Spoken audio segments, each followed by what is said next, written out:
رسول الله علیه السلام می فرماید در امت ما گروهی پیدا می شود که زبانایشان بسیار شیرین و نرم می باشد. زبانایشان بسیار نرم می باشد و به مانند عسل شیرین می باشد، لیکن قلوبشان به مانند قلوب حیوانات درنده می باشد. او برادر، اگر کسی تو را لط می کنه در مقابل سبحان الله و استغفر الله نگو.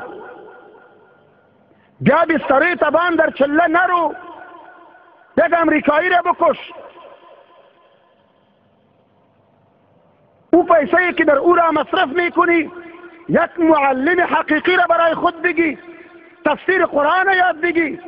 40 سال هم اگر یک کس در تبلیغ برود عالم شده نمیتواند.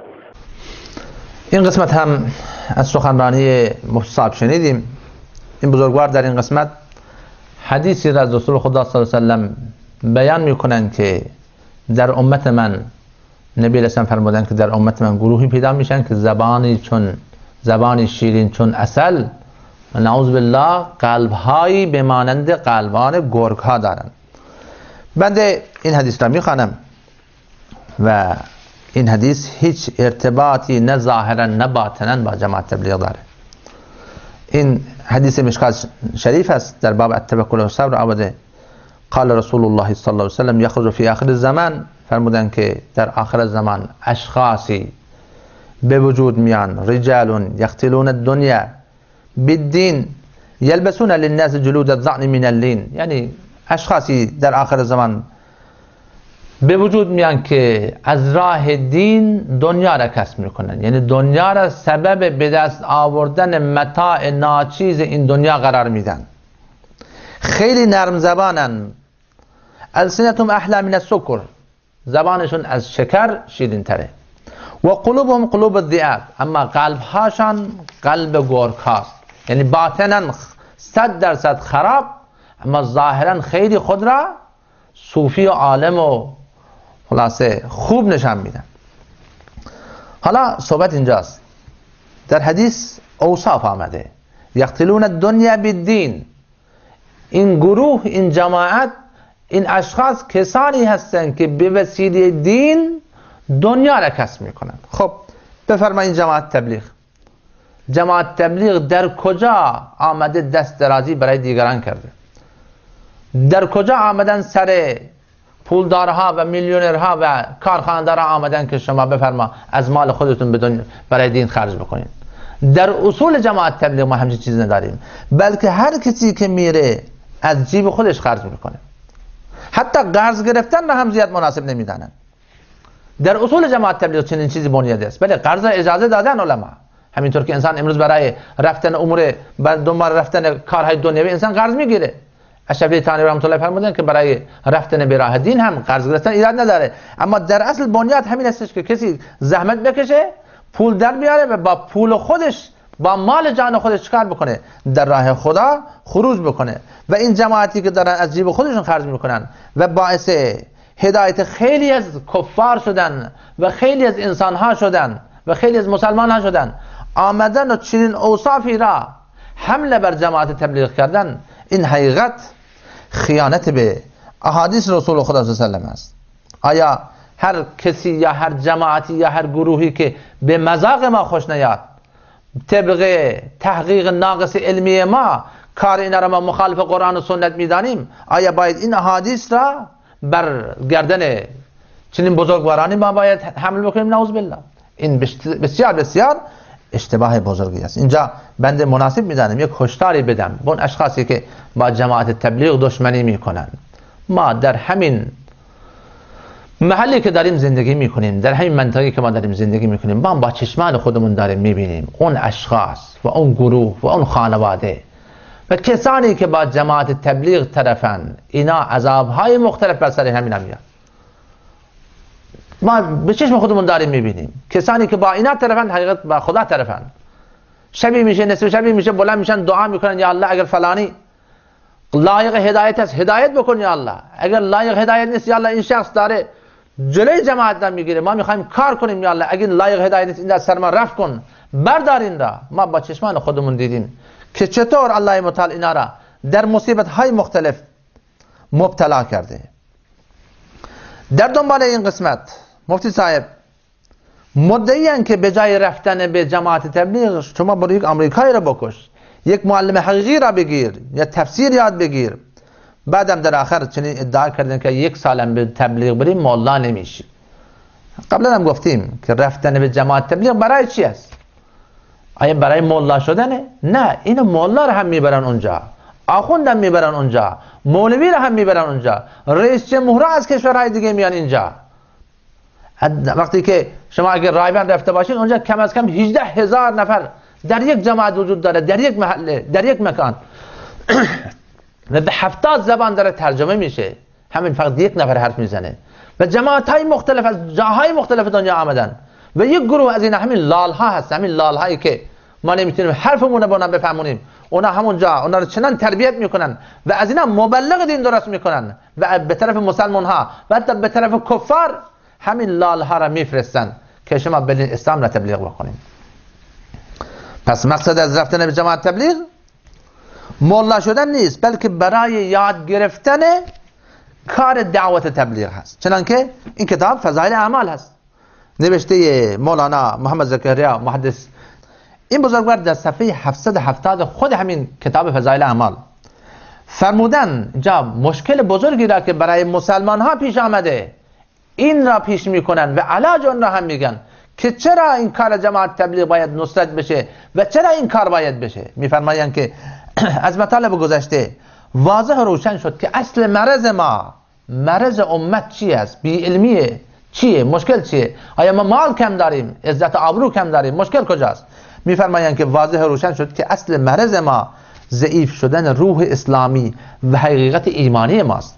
جذبات و احساسات اسلامی فنا شده، حقیقت ایمانی از بین رفته. بله ایمانی هست، اما حقیقت ایمانی که شما میبینید مسلمانی هست خانه کوتاه با بلوک و چیز دیگری ساخته، در همسایه‌هات همه آسمان خراش درست کردن، چشم مسلمان این مسلمان بغلی را نمیبینه، خودش قربانی میکنه همسایه قربانی نمیکنه خبر نداره، خودش سیر است از همسایه که گرسنه است خبر نداره. میفرمایند که ضعیف اصل مرض ما ضعیف شدن روح اسلامی به حقیقت ایمانی ماست. جذبات و احساسات اسلامی فنا شده، حقیقت ایمانی از بین رفته است. هرگاه در اصل یک چیز پستی انحطاط آمد، بر اثر آن هر نوع خوبی که با آن وابسته است نیز دچار انحطاط پستی می شود. سپس این ضعف انحطاط همون بی‌توجهی به اصل است که بقای تمام دین بر آن استوار می باشد، همون ایمان خالصه و آن اصل امر معروف نیز منکره. اصل وظیفه اصلی مسلمان همین امر معروف نیز منکر بر مبنای اخلاص. ظاهر است هیچ قومی تا آن وقت که افراد آن با خوبی ها و کمالات آراسته نگردند نمیتوانند ترقی کنند. بعد ببین دنباله چی میگه؟ علاج امت کجاست؟ میگن که پس تنها و تنها علاج ما این است که با چنان قوتی به انجام فریضه تبلیغ بپاخیزیم که از آن به برکت همین کار قوت ایمانی ما بیشتر شود و جذبات احساسات دینی ما رشد کند. ما الله و رسول را بشناسیم و در مقابل احکام الله متعال سر تسلیم فرود بیاریم. در این کار همان طریق را باید اختیار کنیم که سید الانبیاء و المرسلین برای ارشاد مشرکین عرب اختیار کرد. همین طریقی که رسول خدا فرمودن که برای از خودشون برای من یادگار گذاشتن و قرآن همین میگه لقد کان لکم فی رسول الله اسوه حسنه. برای شما الگوی کامل است در رسول خدا. رسول خدا در تمام چیزها برای ما الگو هستند، در دعوت تبلیغ هم برای ما الگو هستند، صحابه کرام هم همینطور. و بعد به همین مطالب امام مالک رحمه الله اشاره می‌فرمایند که لا یصلح آخر هذه الامه الا ما اصلح اولها. می‌فرمایند که هیچ طریقه افراد آخر امت را اصلاح نمی‌کند مگر همان طریقه که اول این امت را اصلاح کرد. این گفتاری هستش که از امام مالک رحمه الله علیه منقول است و طریقه همون اولین صحابه همین دعوت الی الله بوده. صدیق رضی الله عنه که ایمان میارن، علی رضی الله عنه که ایمان میارن، ابو عبیده که ایمان میارن، عمرو بن عاص که ایمان میارن، هر کسی که ایمان میاره این همه مبلغ دین بودن، اینا حافظ قرآن نبودن، همه مفسر و محدث نبودن. و لذا برادران گرامی گفتار این بزرگوار هیچ با قرآن و احادیث درست در نمیاد. چنانکه حدیث حضرت رضی الله عنه مشهور است، نبی علیه السلام فرمودن که یا علی اگر به وسیله شما فقط یک نفر هدایت پیدا بکنه، فقط یک نفر، فرمودن که از اون شتران سرفام عرب برای شما بهتره. کشتن چیز دیگر، قتل چیز دیگر، اما فقط یک نفر هدایت بکنه. نبی اسلام اینجا صاف صاف فرمودن که باید برای هدایت افراد ما زحمت بکشیم، نه برای قتل و کشتار. بله قتل و کشتار در جای خودش لازم است، اما هر چیز مراتبی داره. اول دعوت هست، بعد اگر تونستیم جزیه بدیم که جزیه باید بگیریم که الان همچین چیزی همچین قدرتی ما نداریم، نهایتا قتال هست. لذا مقصد از به وجود آمدن گروه جماعت تبلیغی همین هستش که دین و ایمانیات ما مسلمان ها قوی بشه و دین در تمام شعبه های زندگی ما کامل آشکار بشه. مولانا الیاس رحمت الله علیه دین را برای تفهیم مسلمان ها به بزاق دهان تشبیه کردن. فرمودن که دین مانند بزاق دهانه. انسان وقتی غذا میخوره لازمه که با همین غذا، با همین میوه، با هر چیزی که میخوره لعاب دهان، آب دهان با همین مخلوط میشه و این باعث مزه‌دار شدن و شیرین شدن همین غذا میشه. فرمودن که دین هم به مانند همینه. دین به مانند بزاق دهان باید در تمام شعبه های زندگی بیاد تا که ما بتونیم از زندگی خود لذت ببریم. اما وقتی که انسان کاری بکنه اما اخلاص نباشه، بدون علم انسان کاری را بکنه، این کار هیچ فایده‌ای برای او نداره. بدون اخلاص میباشین. اگه انسان کسی را عملی را بدون اخلاص کار بکنه، اخلاص للهیت نباشه، فقط برای چشم ریا باشه، سمعت باشه، برای چیزای دیگری باشه، برادران گرامی این هیچ سببی برای مسلمان نداره. دوستان تعریف میکردن از یک مجاهد افغانی.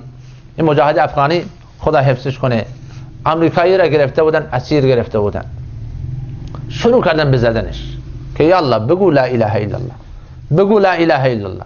آخر سر میگه این امریکایی برگشت گفت که بابا شما که میگین بگین لا اله الا الله، شما به من بگی این معنای لا اله الا الله چیه؟ من میگم. اینا هم دیگه نگاه میکردن. مسلمان عام رفته به جهاد، نه اینکه منظور این باشه که مسلمان نره به جهاد، مسلمان عامی نباید بره به جهاد، نه همچین مقصدی نیست. مسلمان که رفته به جهاد قرار کافر را مسلمان بکنه، هنوز نمیدانه لا اله الا الله چه معنایی داره، این چه نوع جهادی هست. بله هر کدوم جای خودش لازمه، انکاری بر این امور نیست، منتها صحبت سر کیفیت مسلمانی است و بنیاد جماعت تبلیغ بر همین مبنا هست. همین کیفیت مسلمانی، همین امور عادی مسلمانی را هر مسلمان در زندگی خودش پیاده بکنه، لا اله الا الله را یاد بگیره، محمد رسول الله را یاد بگیره، لا اله الا الله را در کل زندگی که قانون کلا عهد بسته با الله متعال است که غیر از خدا را من اطاعت نمی کنم، غیر از خدا را من عبادت نمی کنم و محمد رسول الله طریقه بندگی است که در تمام شعبات زندگی طریقه محمد مصطفی صلی الله علیه و سلم نمودار میشه. لذا خواندن این حدیث و ربط دادن این حدیث با جماعت تبلیغ که اشخاصی پیدا میشن که زبانی چون شکر دارن، بله همه مسلمان ها باید زبان شکر داشته باشن، اما صفت این گروه شما چرا حدیث آمده قیچی میکنید؟ صفتی که در اینجا آمده فرمودن که یقتلون دنیا بالدین، اینا به وسیله دین دنیا را کسب میکنن. کدام تبلیغی همچین کاری کرده؟ نعوذ بالله. حتی در اصول جماعت تبلیغ همین است، همینایی که برن رایبن اونجا تشکیل بشن، در کل اون جماعت که چند میلیون نفر اونجا در همین اجتماعات سالیان جمع میشه، یک دفعه از یک نفر اعلان تقاضای کمک برای جماعت نمیشه، هر کسی میخواد میاره خودش میده. حتی دوستمون تعریف میکرد در خود همین افغانستان، میگفت که یکی از صرافی ها آمد و گفت که برای همین جور افغانستان بنده حاضرم خرج 3 روز را بدم. امیران جماعت تبلیغی فرمودن که آقا ما طبق اصول خودمون کسی که در کار جماعت نباشه پول اون را هم قبول نمی‌کنیم. اصولشونه، اصول خودشونه، رعایت میکنن در حد امکان. گفتن که کسی در کار جماعت نباشه ما مالش قبول نمی‌کنیم، شما بفرما در کار جماعت تشکیل بشین، مالتون مبارک خرج بکنین خودتون. خب به قسمت دیگر از سخنرانی این بزرگوار گوش کنیم.